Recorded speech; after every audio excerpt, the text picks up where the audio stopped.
Last video में हम लोग ने इलेक्ट्रॉनिक कॉन्फ़िगरेशन क्या रहता है वो समझा था। अभी इस वीडियो में हम लोग अनेक्स वाला पार्ट क्या समझेंगे, हम यहाँ पे समझेंगे valency and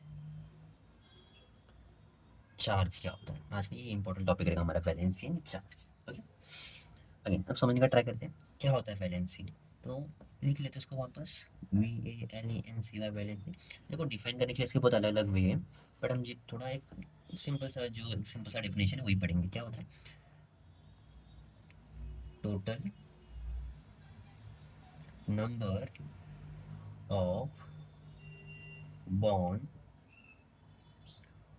formed by an atom to complete it, duplicate और octet। ओके, समझ लेते डेफिनेशन क्या है। टोटल एटम ने कितने बॉन्ड फॉर्म करे, total number of bond form by an atom to complete octet duplet, मतलब उसकी डुप्लेट और ऑक्टेट को कंप्लीट करने के लिए वो एटम कितना बॉन्ड फॉर्म किया है। अब क्वेश्चन है कि सर ये डुप्लेट क्या होता है या ऑक्टेट क्या होता है। तो पहले डुप्लेट और ऑक्टेट दोनों समझ लेते हैं। याद है हम लोग ने पढ़ा था फर्स्ट ऑर्बिट जो रहता है ना, जो पहला ऑर्बिट रहता है, पहला ऑर्बिट की कैपेसिटी कितने इलेक्ट्रॉन की रहती है। जनरली उधर 2 इलेक्ट्रॉन की कैपेसिटी रहती है। ओके, तो क्या होता है ना, एक्चुअली देखा गया है कि जिस जिस एटम के फर्स्ट ऑर्बिट में 2 इलेक्ट्रॉन है, या फिर जिस एटम के पास 2 या फिर 3 ऑर्बिट है, उसमें टोटल कितने इलेक्ट्रॉन, उसमें टोटल 8 इलेक्ट्रॉन है। ओके, तो अगेन फर्स्ट ऑर्बिट में कितना, 2 इलेक्ट्रॉन, और सेकेंड एंड थर्ड ऑर्बिट में कितने टोटल, 8 इलेक्ट्रॉन। जिस भी एटम के फर्स्ट ऑर्बिट में 2 या फिर सेकंड और थर्ड, अगर से उसका सेकंड और थर्ड उसका लास्ट ऑर्बिट है उसमें अगर से 8 इलेक्ट्रॉन रहेगा, और पहला उसका अगर से लास्ट ऑर्बिट है उसमें अगर से 2 इलेक्ट्रॉन रहेगा, तो वो एटम कैसा रहता है, स्टेबल रहता है। ये देखा गया। ओके, एग्जाम्पल जैसे एग्जाम्पल हम लेते हैं कि हीलियम, नियॉन, एर्गॉन, है ना। तो ये जितने भी एटम्स है ये सारे एकदम स्टेबल एटम है। स्टेबल मतलब ये किसी से रिएक्ट ही नहीं करते। जब स्टडी किया गया क्यों रिएक्ट नहीं करते, तो पता चला जब इसकी इलेक्ट्रॉनिक कॉन्फ़िगरेशन देखी, हीलियम का आता है 2, नियॉन का आता है 2,8, एर्गॉन का आता है 2,8,8। तो ध्यान से देखो ना, हीलियम का पहला ऑर्बिट इसका लास्ट ऑर्बिट है, एंड लास्ट ऑर्बिट की कैपेसिटी कितनी थी, 2 इलेक्ट्रॉन की, उसका 2 इलेक्ट्रॉन है, इज स्टेबल। ओके, नियॉन का देखो उसके पास टोटल 2 ऑर्बिट है, एंड सेकंड ऑर्बिट की कैपेसिटी कितनी इलेक्ट्रॉन की थी हमने पढ़ा था, 8 इलेक्ट्रॉन की थी, एंड 8 इलेक्ट्रॉन है ना, that's why he is also stable. And same for argon also. Okay, argon का भी सेम है, लास्ट थर्ड ऑर्बिट है उसमें कैपेसिटी 8 इलेक्ट्रॉन की थी एंड 8 है, तो अगेन ये क्या है, स्टेबल।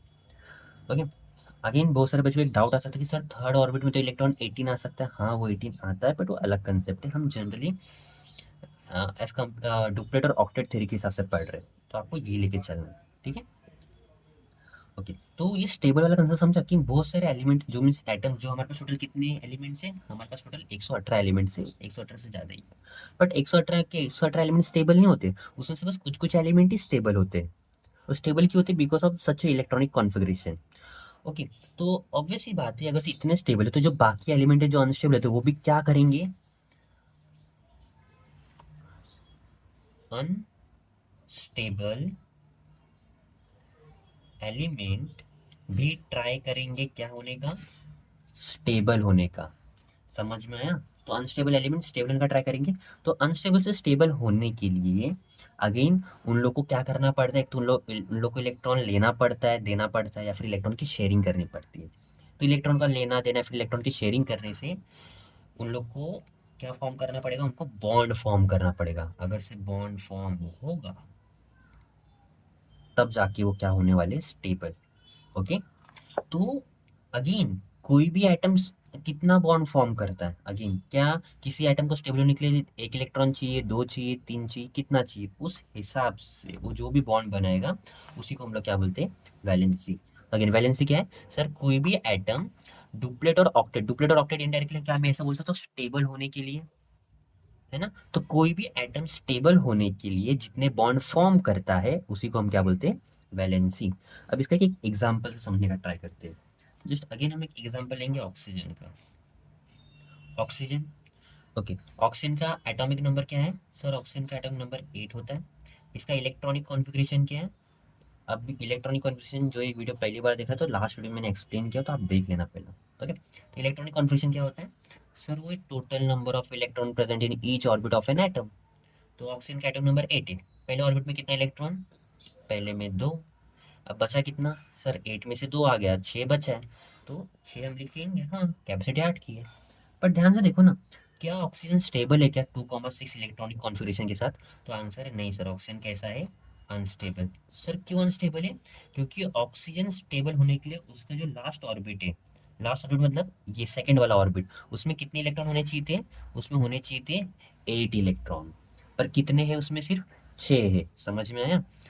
तो ऑक्सीजन चाहता है कि उसके लास्ट ऑर्बिट में कितने इलेक्ट्रॉन हो जाए? 8 इलेक्ट्रॉन हो जाए। तो 6 से 8 मतलब इनडायरेक्टली 6 से 8 जानने के लिए उसके पास दो ऑप्शन है। क्या सर? दो ऑप्शन? चलो दो ऑप्शन समझ लेते हैं।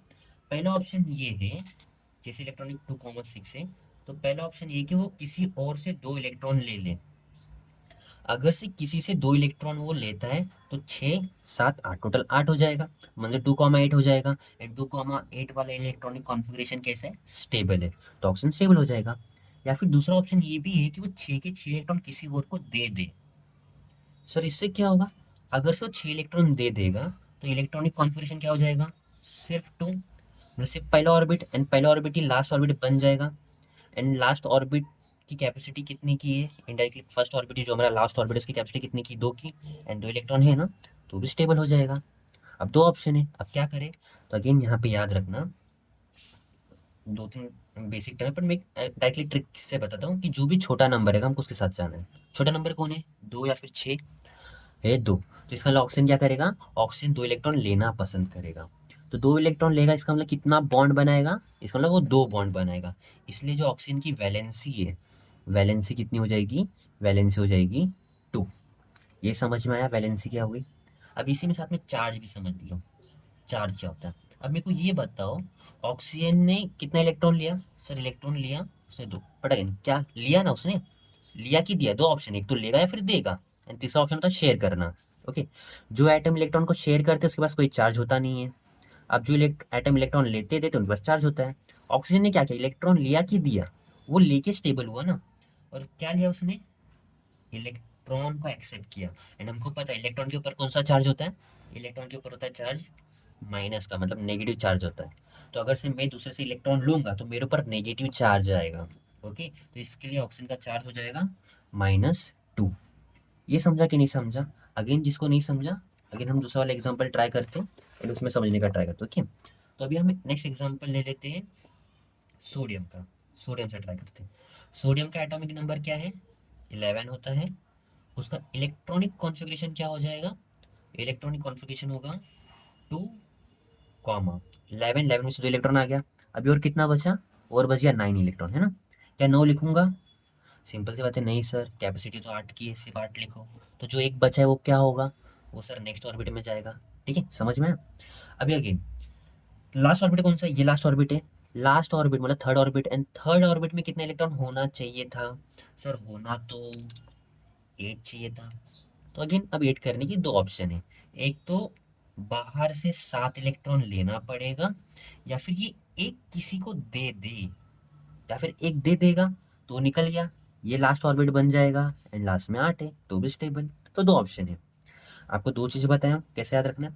एक तो छोटा नंबर, छोटा नंबर कौन सा है? 7 की एक, सर एक, तो मतलब क्या करेगा? एक देगा। ठीक है, और तो एक दे देगा, तो इसका मतलब जो वैलेंसी है, एक दे रहा है, एक इलेक्ट्रॉन डोनेट किया, मतलब एक बॉन्ड बनेगा। एक बॉन्ड बनने से वैलेंसी कितना आएगा? 1 आएगा। पर चार्ज, चार्ज क्या आएगा वो देखते हैं। ओके सर, उसने जो एक इलेक्ट्रॉन उसने लिया कि दिया? जो एक इलेक्ट्रॉन है उसने लिया कि दिया? उसने दिया, डोनेट किया। अब इलेक्ट्रॉन उसके पास से गया है। ओके, इलेक्ट्रॉन जाने वाला नेगेटिव चार्ज का जाना। अगर सर नेगेटिव चार्ज जा रहा है तो कौन सा चार्ज आएगा? पॉजिटिव। ओके, या फिर सिंपल सा याद रखना, अगर से कोई भी एटम इलेक्ट्रॉन एक्सेप्ट करता है, इलेक्ट्रॉन एक्सेप्ट करता है, तो उसके ऊपर जो चार्ज आएगा, चार्ज कौन सा आएगा? नेगेटिव चार्ज आएगा। ओके, पर अगर से कोई भी एटम इलेक्ट्रॉन को डोनेट करता है, इलेक्ट्रॉन क्या करता है? डोनेट करता है, तब उसके ऊपर कौन सा चार्ज आएगा? तब तक उसके ऊपर आएगा पॉजिटिव चार्ज। ओके, तो यहाँ पे रीजन था, इसके लिए ऑक्सीजन के ऊपर आया नेगेटिव चार्ज -2 का। अच्छा, -2 क्यों? क्योंकि उसने 2 इलेक्ट्रॉन लिया था। ओके, इसके लिए -2। एंड सोडियम के ऊपर +1 क्यों? क्योंकि सर प्लस इसलिए क्योंकि उसने दिया, एंड 1 इसलिए क्योंकि उसने 1 इलेक्ट्रॉन दिया था। समझ में आया? अब एक और क्वेश्चन ले लेते हैं हम लोग कार्बन का, क्योंकि कार्बन थोड़ा कंफ्यूजिंग होता है, सर वो करता क्या है। तो चलो उसके ऊपर भी फोकस कर लेते हैं हम लोग। हम अब बात करेंगे कार्बन की। तो कार्बन, अगेन कार्बन का एटॉमिक नंबर, सर उसका एटॉमिक नंबर है 6। इलेक्ट्रॉनिक कॉन्फ़िगरेशन, इलेक्ट्रॉनिक कॉन्फ़िगरेशन है 2। पहले ऑर्बिट में 2 और दूसरे ऑर्बिट में कितना आएगा? 6 था। 6 में से 2 आ गया और कितना बचा? 4। तो 4 आ सकता, कैपेसिटी तो 8 की ना। पर अगेन सर क्या स्टेबल है क्या वो? नहीं, क्योंकि इस इलेक्ट्रॉनिक कॉन्फ़िगरेशन के साथ कार्बन कैसा है? Carbon is unstable. तो स्टेबल होने के लिए उसके लास्ट शेल में कितना होना चाहिए? 8। तो 8 करने के 2 ऑप्शन है, एक तो बाहर किसी से 4 ले ले या फिर 4 डोनेट कर दे, है ना। 4 इलेक्ट्रॉन ये ले भी सकता है, दे भी सकता है। 4 लेगा तो कितना हो जाएगा? 2,8 स्टेबल। या फिर 4 देगा तो कितना हो जाएगा? सिर्फ 2, तो भी स्टेबल, ये भी स्टेबल। ओके, तो क्या करेगा सर, लेगा कि देगा? अब यहाँ पे कंसेप्ट समझो होता क्या है कि तो कोई भी एटम 1 इलेक्ट्रॉन ले सकता है, 2 इलेक्ट्रॉन ले सकता है, 3 इलेक्ट्रॉन ले सकता है। कोई भी एटम 1 इलेक्ट्रॉन दे सकता है, 2 इलेक्ट्रॉन दे सकता है, 3 इलेक्ट्रॉन मैक्सिमम दे सकता है। इससे ज़्यादा लेना या फिर ज़्यादा लेना उस एटम के, मतलब कार्बन जैसे एटम के लिए पॉसिबल नहीं है वो। ओके, अगेन कार्बन जैसे एटम के लिए पॉसिबल नहीं है। तो इसीलिए ना कार्बन 4 इलेक्ट्रॉन लेता है, मतलब ना वो एक्सेप्ट करेगा, ना ही वो डोनेट करेगा। तो फिर कार्बन करता क्या है? कार्बन करता है यहाँ पे इलेक्ट्रॉन की शेयरिंग। समझ में आया? तो यहाँ पे कार्बन इलेक्ट्रॉन को शेयर करता है। ओके, तो शेयर करने से क्या होगा? शेयर करने से इसका मतलब वो 4 इलेक्ट्रॉन शेयर करेगा। तो शेयर करने से क्या होता है कि अब अगर से वो अपना 4 इलेक्ट्रॉन शेयर करे तो सामने वाला भी इसके साथ 4 इलेक्ट्रॉन शेयर करेगा, जिसके कारण ये 4 इलेक्ट्रॉन, ये 4 इलेक्ट्रॉन साथ में रहेंगे। तो टोटल अगर से हम काउंट करेंगे तो कार्बन का अब इलेक्ट्रॉनिक कॉन्फ़िगरेशन क्या हो जाएगा? 2,8। समझ में आया? तो यहाँ पे अगेन कार्बन अब क्या हो गया? स्टेबल। तो अगेन उसने कितने इलेक्ट्रॉन शेयर किया? 4 इलेक्ट्रॉन। तो कार्बन की वैलेंसी क्या हो जाएगी? कार्बन की वैलेंसी हो जाएगी 4। और कार्बन का चार्ज, चार्ज हम तब लिखते हैं ना जब एटम इलेक्ट्रॉन लेता है या फिर देता है। क्या कार्बन ने लिया? नहीं। क्या कार्बन इलेक्ट्रॉन दिया? नहीं। मतलब चार्ज कैसा आएगा? चार्ज आएगा 0। समझ में आया? तो याद रखना, अगर से कोई भी एटम इलेक्ट्रॉन की शेयरिंग कर रहा है तो इलेक्ट्रॉन की शेयरिंग करने वाले एटम के ऊपर जो चार्ज होता है वो होता है 0। कोई डाउट या कोई कंफ्यूजन?